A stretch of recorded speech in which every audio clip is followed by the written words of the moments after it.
해를 마무리하는 시점인데요. 한 해를 마무리할 때는 이제 지난 시간들을 돌아보게 되죠. 올 한 해 어떤 일이 있었는가? 어떤 사람에게는 올 한 해가 참 좋은 기억이 많았던 한 해였을 수도 있고요. 또 어떤 사람에게는 힘들었던 기억이 더 많았던 한 해였을 수도 모르겠습니다. 그 어떤 시간들이었건 여러분이 어떠한 그 일들을 경험하셨건 하나님이 늘 우리와 함께 하시는 것들을 우리가 잊지 않았으면 좋겠습니다. 오늘 이러한 마음을 담아서요. 이런 제목으로 하나님의 말씀 나눌게요. 밤에 부른 노래. 네, 이런 제목으로 주님의 말씀 나누겠습니다. 우리가 시편 77편의 이 말씀을 읽었는데요. 이 성경을 펼쳐 보시면 77편의 앞에 그 시작하기 전에요. 표제어라는 게 하나 붙어 있습니다. 우리 성경을 좀 빠르게 찾을 수 있는 청년 중에 한 분 누가 좀 읽어 주실 수 있으세요? 77편 앞에 붙어 있는 표제어가 있거든요. 다른 글씨로 다르게 써 있는 게 있습니다. 찾으신 분? 네, 형준이가 좀 크게 얘기해 주시겠어요? 네, 아사베시. 네. 네, 아우, 훌륭합니다. 네. 이제 이 시의 배경에 대해서 알려주고 있는 것을 표제어라고 합니다. 우리 형준이가 잘 말해줬는데요. 이 아삽이라는 사람이 쓴 시고요. 이거는 성가대의 지혜에 따라 여두둔의 법칙에 따라 부르는 노래라고 합니다. 이 여두둔이라는 건 지금 뭐 정확히 알려지진 않았지만 어떤 뭐 음의 뭐 어떤 그런 성가대니까 뭐 어떤 뭐 음악 관련된 어떤 뭐 그런 거라고 이야기를 보통 하고 있습니다. 그런데요, 이 아삽이라는 사람이 어떤 사람이냐면요, 레위 지파였습니다.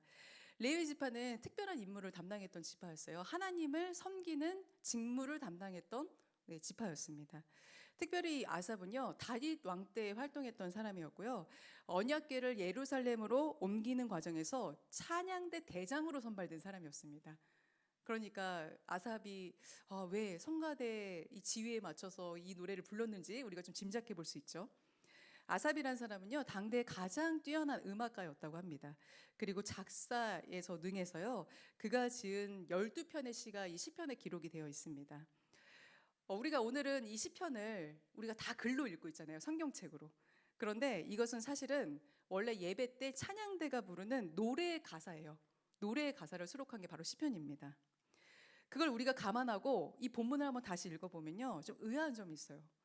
왜냐면 보통 우리가 오늘 이제 전도사님께서 찬양 이렇게 같이 우리가 함께 나눴는데요. 마라나타랑 찬양 때 부르는 노래의 가사는 대부분 어떤가요?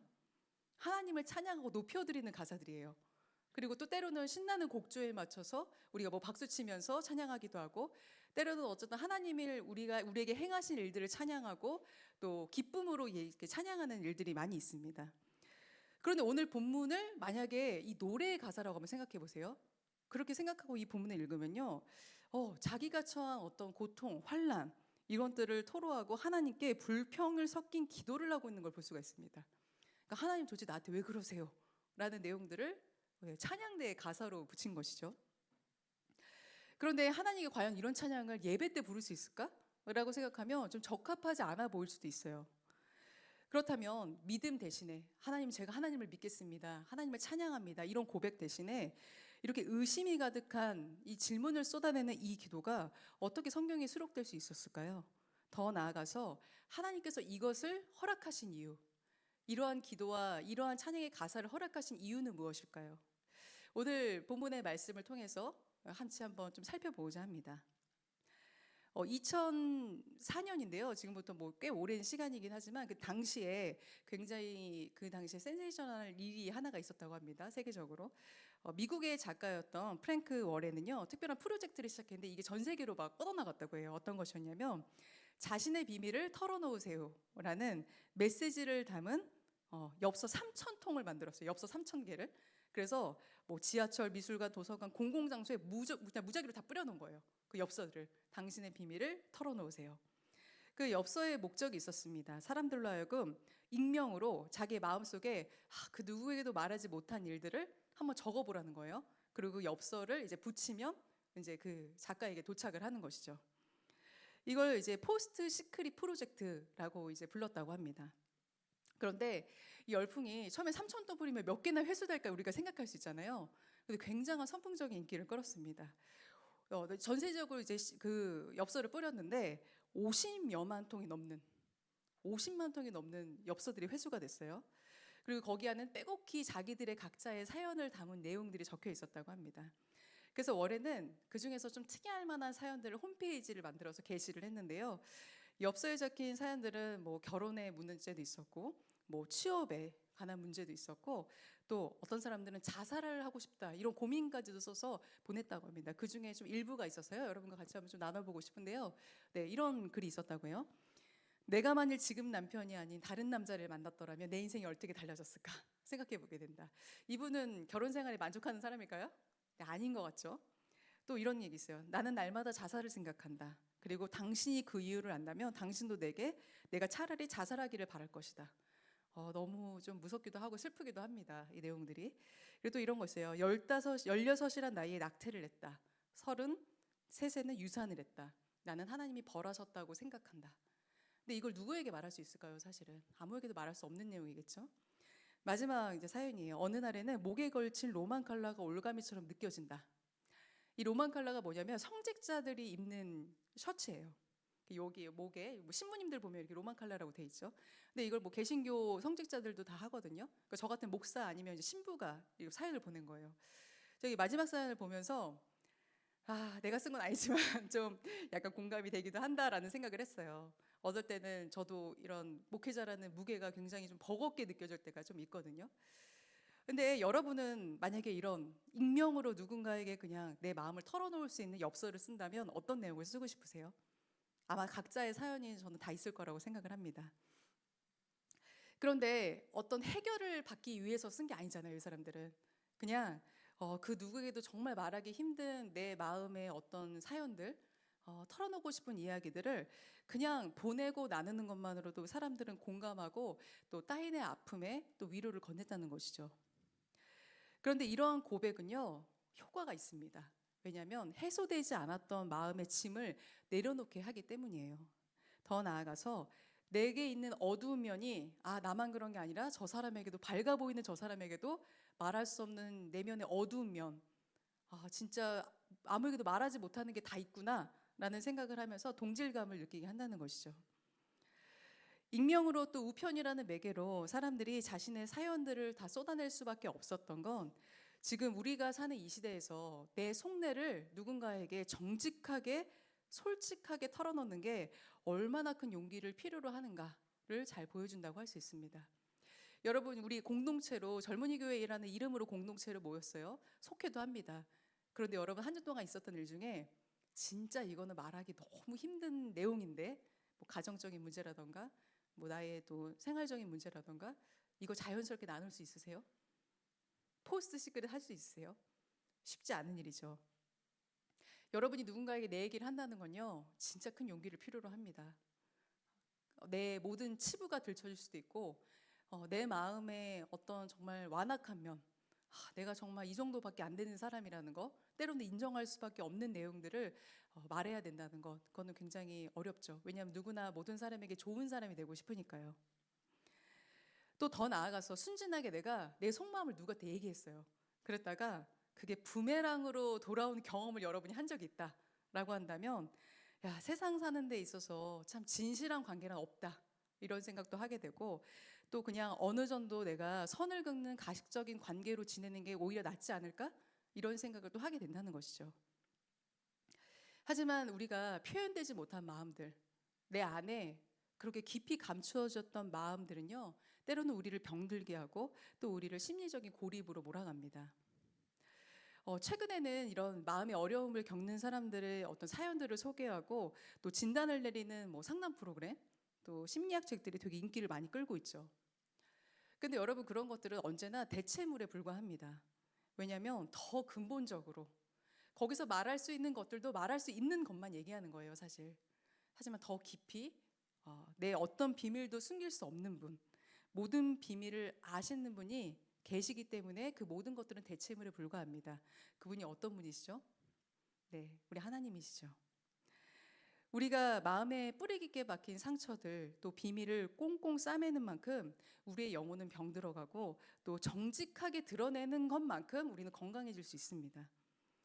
어떤 상황이라도 그것들을 받아주시고 또 상처를 치유해 주실 수 있는 분은 하나님이시기 때문이죠. 그래서 하나님께서는 오늘 우리가 나누는 이 본문, 정말 탄식과 괴로움이 가득한 이 사연을 기꺼이 받아주셨다는 거예요. 이게 어떻게 가사가 될 수 있어? 찬양이 가사가 될 수 있어? 라는 이 내용을 하나님께서 받으시는 심령의 고백으로 하나님께서는 그것들을 인정해 주셨다는 것이죠. 그리고 이 시인과 동일하게 고백하는 우리의 기도도 들어주시는 분이 하나님이신 줄 믿으시는 여러분 되시기를 간절히 바랍니다. 저는 오늘 이 말씀의 제목을 밤에 부른 노래라고 지어봤어요. 근데 이 말씀 본문을 쭉 읽어보니까요, 이런 내용들이 있어요. 실제로 6절에 보니까 이 노래는 밤에 부른 거예요. 밤에 하나님을 생각하면서 불렀던 그 시인의 기억과 연결이 되면서 굉장히 좀 쓸쓸함이 막 느껴지면서 시작을 합니다. 우리 1절부터 3절까지의 말씀 다시 한번 읽어볼게요. 시작. 내가 하나님께 소리 높여 부르짖습니다. 부르짖는 이 소리를 들으시고 나에게 귀를 기울여 주십시오. 내가 고난당할 때 나는 주님을 찾았습니다. 밤새도록 두 손 치켜들고 기도를 올리면서 내 마음은 위로를 받기조차 마다하였습니다. 내가 하나님을 생각하면서 한숨을 짓습니다. 주님 생각에 골몰하면서 내 마음이 약해집니다. 이 내용을 보니까 시인은요, 지금 굉장히 힘든 상황에 처해 있다는 걸 알 수가 있죠. 밤새 하나님께 부르짖고 하나님의 도우심을 구했지만 응답하지 못했습니다. 그리고 하나님이 함께 하시지 않는 것 같아서 굉장히 답답하고 불안한 마음들을 호소하고 있어요. 그런데 여러분 중에서도요, 그런 경험 있으세요? 극도로 불안할 때, 정말 내가 너무 힘든 상황에 처해 본 그 경험이 있는 사람들은 알 거예요. 사방이 막혀서 정말 어찌하지 못할 때 하나님께 울고 매달리면서 기도를 했는데도 하나도 나아지는 것이 없다고 생각할 때 느껴지는 절망감들, 그런 것들을 경험한 사람들은 이 시인의 심정을 이해할 수 있습니다. 여기서 말하는 이 심령이 상했다라는 말은요, 성경에 쓰인 원어적인 의미로 희미해지다, 쇠약해지다라는 의미를 갖고 있습니다. 주님께서 늘 함께 하신다고 말씀하셨는데, 성경에도 그렇게 기록돼 있고 설교에서도 맨날 그렇게 들었는데, 왜 지금은 나랑 가까이 계시지 않는 거지? 왜 내 기도를 들으시지 않는 것이지? 이런 실망감으로 하나님에 대해 마음이 약해지는 상태, 그것을 심령이 상한다고 표현하고 있어요. 이것을 다른 단어로도 표현할 수 있습니다. 영적 침체. 나의 영적인 상태, 나의 마음이 완전히 가라앉은 상태를 의미합니다. 영성신학자인 토머스 그린은요, 이 영적 침체를 3가지 특징으로 규정을 해요. 한번 볼까요? 한번 띄워주세요. 네, 이런 경우가 있다고 합니다. 첫 번째는요, 신앙생활에 익숙함이 빠졌을 때도 침체가 올 수 있다고 이야기합니다. 또 이런 경우에요, 신앙과 삶의 괴리가 일어날 때 침체가 온다. 또 마지막으로 세속적인 나의 욕망, 내가 하고 싶은 것들이 좌절됐을 때 침체가 온다, 이렇게 이야기합니다. 첫 번째, 이 신앙생활에 익숙함에 빠졌을 때를 한번 생각해 볼게요. 이제는 너무 익숙해. 예배 오는 것도 아무 감정도 없어요. 여러분이 예배 드리고 찬양할 때 어떤 신남도 없어, 마음에. 뭐 아무 느낌도 없어요. 무감각해지는 거예요. 그래서 영적인 활력과 생명력을 이어갈 내 안에 자원이 없어요. 그리고 습관화됐습니다. 기쁨과 감사가 줄어들고 자발성이 떨어져요. 뭔가 스스로 하고 싶은 마음이 하나도 안 생겨. 그게 첫 번째 증상입니다. 인생의 경험이 다양해지고 신앙의 연수가 이제 깊어지면서 기도로부터 얻고 싶은 기대치도 높아져요. 그런데 내 신앙이 도약하지 않아요. 내 신앙이 그대로 있어요. 그럼 사람들은, 제가 늘 말씀드리죠, 신앙이 그대로 있으면 신앙은 그대로 있나요? 아니요, 나락으로 떨어집니다. 어느 순간 평행선을 긋는 것 같지만 더 도약하지 않으면 반드시 나락으로 떨어지게 돼 있습니다. 그게 신앙이에요. 두 번째는요, 신앙과 삶의 괴리가 일어날 때. 사실은 저도 이런 경험을 했었어요. 저희가 영적 침체를 한 3년 이상 겪었던 일들이 있었는데요, 저는 두 번째였습니다. 내가 갖고 있는 이 신앙, 하나님에 대한 믿음과 내 삶이 너무 벌어져서 이제 어떻게 할 수가 없을 때, 교회 안에서의 나와 밖에서의 나의 모습이 아예 달라요. 그때 너무 저 스스로에 대한 환멸이 느껴졌어요. 여러분은 어떠신가요?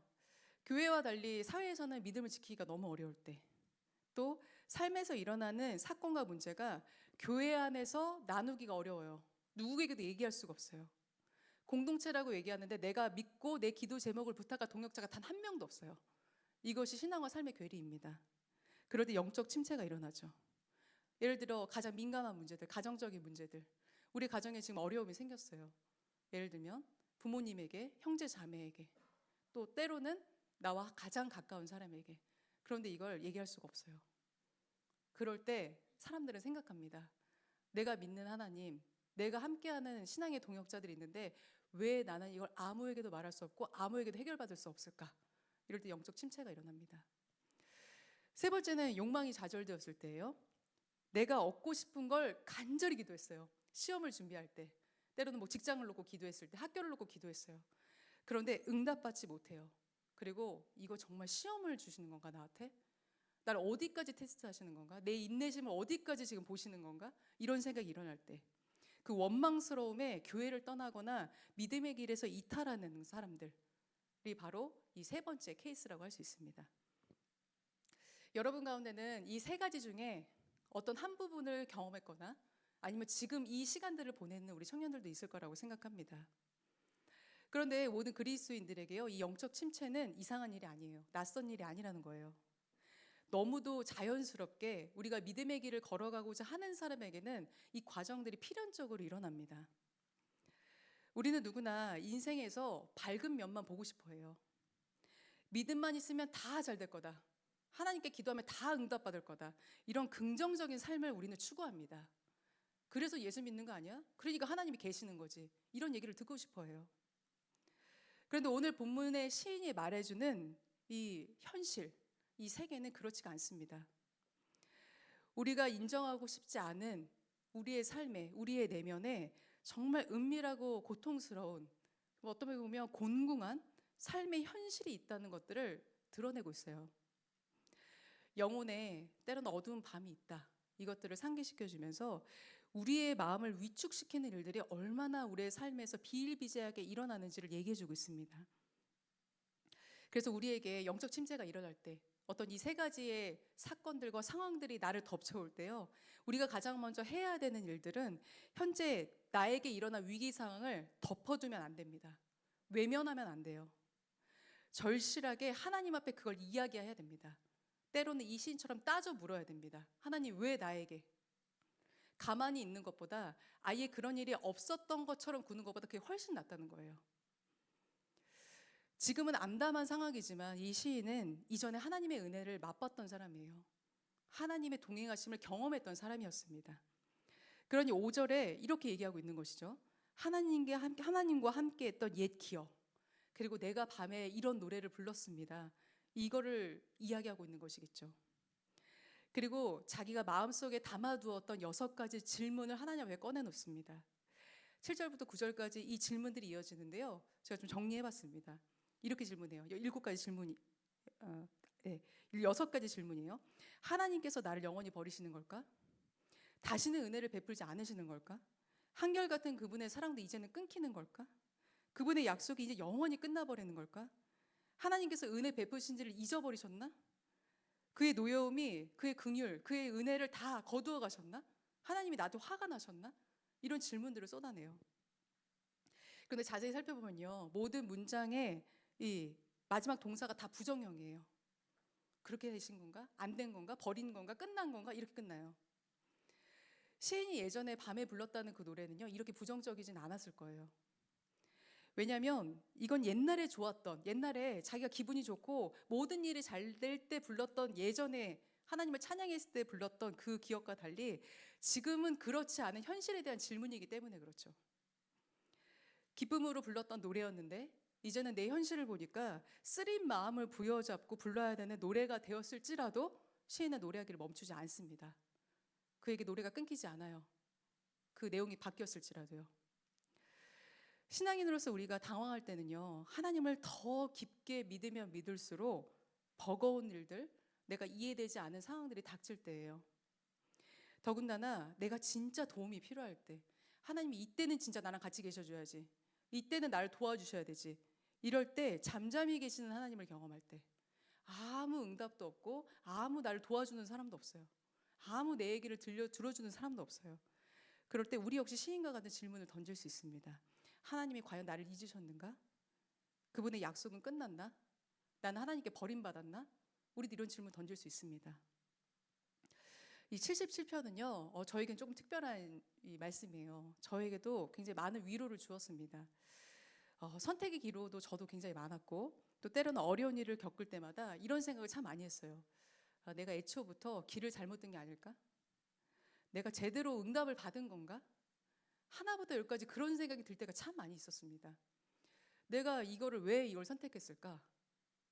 하나님이 이거 원하시지 않은 건 아니었나? 분명히 좋은 의도로 시작했는데 왜 결과가 이렇게 됐지? 이런 생각들을 많이 했습니다. 그러면서 이 시인처럼 이 하나님께 대한 마음들을 저도 쏟아내면서 그에 대한 답을 찾게 되었습니다. 10절부터 12절의 말씀인데요. 그 답을 같이 한번 읽어보도록 하겠습니다. 그때 나는 또 이르기를 가장 높으신 분께서 그 오른손으로 일하시던 때 나는 그때를 사모합니다 하였습니다. 주님께서 하신 일을 나는 회상하렵니다.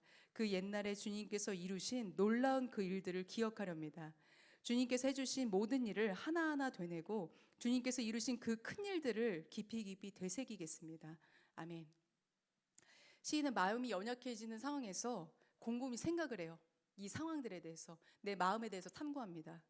그리고 그 원인이 자신에게 있음을 발견합니다.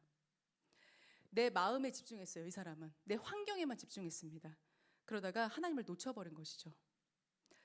저도 이 사실을 깨닫고 영적 침체에서 벗어날 수가 있었는데요. 그 후로 제가 영적 침체를 올 것 같은 그 기미가 보일 때마다 제가 쓰는 방법이 있어요. 그래서 저의 노하우를 여러분에게도 공개합니다. 하나님과 삶을 분리해 보는 거예요. 왜냐하면 내 상황과 환경은 하나님이 아니에요. 그래서 저는 항상 그걸 연결해서 생각했어요.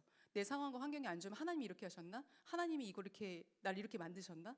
아니에요. 상황과 환경은 하나님이 아닙니다. 그거는 철저히 분리해서 생각해야 돼요. 나를 어렵게 만드는 사람도 하나님은 아니죠. 여러분 가운데 관계에 어려움이 있으신 분 계시나요? 그 사람이요, 하나님이 아니에요. 하나님이 아닌 것에 우리가 몰입되어 있다면요, 생각해 보셔야 됩니다. 내 환경, 나를 힘들게 하는 사람, 하나님이 아닌 것에 몰입되어 있는 거예요. 그렇다면 그것이 우상이 되어서 내 마음과 생각을 지배하게 됩니다. 계속 생각해요. 내 상황과 환경을 나는 묵상합니다. 하나님을 묵상하지 않아요. 나를 힘들게 하는 사람만 묵상해요, 사람들은. 그런데 그 사람을 벗어버리고 하나님을 바라봐야 되는데, 저 사람 나한테 왜 저렇게 했지? 나한테 왜 저렇게 말했지? 나를 왜 이렇게 힘들게 하지? 그 사람이 마치 하나님처럼 내 머릿속을 지배합니다. 내 감정을 지배해요. 그러면 나는 그 사람이란 우상에 빠진 거예요. 하지만 하나님은요, 우리의 삶보다 더 크신 분이에요. 그 누구도 그 어떤 우상보다 크신 분입니다.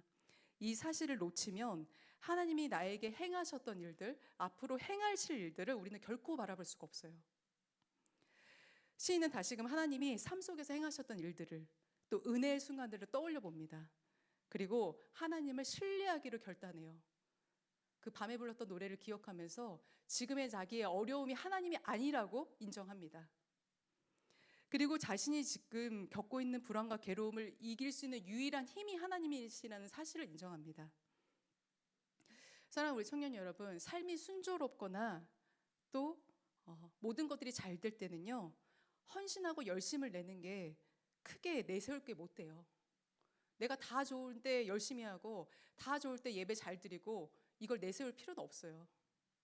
오히려 내가 힘겨운 상황에 처했을 때, 내가 지금 진짜 버틸 힘이 없을 때, 그때 내가 인내를 참고 하나님을 바라보는 것이야말로 내가 지금 하나님의 은혜를 덧입고 있다는 거예요. 그리고 내가 성장하고 있다는 것을 강하게 확증하는 거예요. 그렇게 우리에게 힘든 상황이 오면요, 그거를요 기쁘게 받아들이세요. 내가 지금 성장할 수 있다. 내가 도약할 수 있는 힘이 생겼다. 하나님이 나를 다시 한번 붙들고 계시다는 사실을 굳게 믿는 여러분 되시기를 간절히 축원합니다. 네, 목회 상담자인 폴 트루니에가 쓴 인간의 자리라는 책이 있는데요, 제가 제일 좋아하는 책이에요. 거기 이런 구절이 있습니다. 함께 제가 읽어볼게요. 인생에는 떠나는 자리와 발견하게 될 새로운 자리, 그리고 그 사이에 얼마간의 불안으로 채색된 망설임과 불확실성의 지대가 있다. 서커스에서 공중그네를 타는 사람이 반대편 그네를 잡기 전에 잠시 공중에 머물러 있으려면 정확한 순간에 잡고 있는 그네를 놓아야 한다. 그네 타는 사람과 우리를 동일시해 보면 첫 번째 지지를 놓아버리고 두 번째 것은 아직 잡지 못한 중간지대에서 불안을 경험할 것이다. 이런 상황에서 다시 출발할 때 나는 무엇을 지지물로 삼을 것인가? 그것은 하나님이 나에 대해 우리 각 사람을 향해 순간순간마다 목적을 가지고 있다는 확신이라고 생각한다. 이 얘기를 보니까요, 공중구내를 탈 때를 한번 생각해 보라는 거예요. 공중분해를 타는 사람은 찰나의 순간이지만 죽을 수 있다는 공포를 갖고 있죠. 그럼에도 불구하고 첫 번째 지지대를 놓았습니다. 그 순간을 견뎌요. 왜냐하면 내가 첫 번째 지지대에 손을 놔야 두 번째 지지대를 잡을 수 있다는 걸 알기 때문에 그 공포를 견딜 수 있는 거예요. 그리고 그것만 잡으면 안전하다. 이것을 경험을 통해서 습득했기 때문에 놓을 수가 있습니다. 내가 이거 못 잡으면 죽을 수도 있지만 두 번째를 빨리 잡으면 살 수 있다는 그 경험이 있기 때문에. 우리가 주님께 정직한 마음을 쏟아내면서 신뢰를 결단하는 것은 두 번째 지지대를 잡는 것과 같다는 거예요. 그러기 위해서는 우리가 첫 번째 지지대 놓고 잠깐 두 번째를 잡기 전에 그 잠깐의 공백들, 인생에서 겪는 이 중간지대의 불안들을요, 우리는 그것에 굴하지 않고 우리의 지지대가 되어주시는 하나님을 기억하며 하나님의 이끄심을 우리는 경험해야 됩니다. 그리고 그것들을 기대해야 합니다. 믿음의 청년 여러분, 2025년 돌아보면요, 우리도 처음에 여러분의 시작은 시인과 같은 질문으로 시작했을지도 모르겠어요. 하지만 우리가 다시 한번 주님께서 행하신 놀라운 일을 기억하면서 우리가 그것들을, 하나님께서 베푸신 그 은혜들을 생각해 볼 수 있는 여러분이 되기를 간절히 바랍니다. 그리고 새로운 지지대를 잡기 위해서 지금 겪는 불안과 두려움을 떨쳐낼 수 있기를 바랍니다. 보이지 않는 길 속에서도 주님께서는 우리의 삶에 새로운 일을 시작하고 계세요. 두 번째 지지대를 잡는 여러분의 삶을 축복하시고 또 주님께서 이끌어 가실 줄을 믿습니다. 그러한 굳은 신뢰로 진실한 마음을 담은 기도를 멈추지 않는, 여러분의 마음을 덮지 않고 모든 마음을 주님 앞에 털어낼 수 있는 우리 모두가 되기를 주님의 이름으로 간절히 축원합니다.